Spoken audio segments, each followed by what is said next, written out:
Hi and welcome to a practical introduction to Blender. So this course aims to take complete beginners to Blender and introduce them to some basic features that are available in the software. Okay, so this course is basically going to go step by step through the process of creating a simple animation. The course is presented by me. My name is Thomas MacDonald.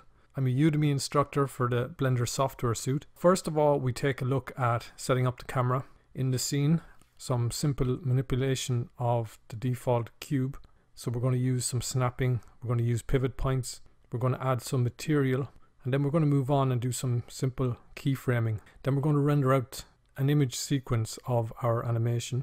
And finally, using the video editor in Blender, we're going to render out an MP4 video file.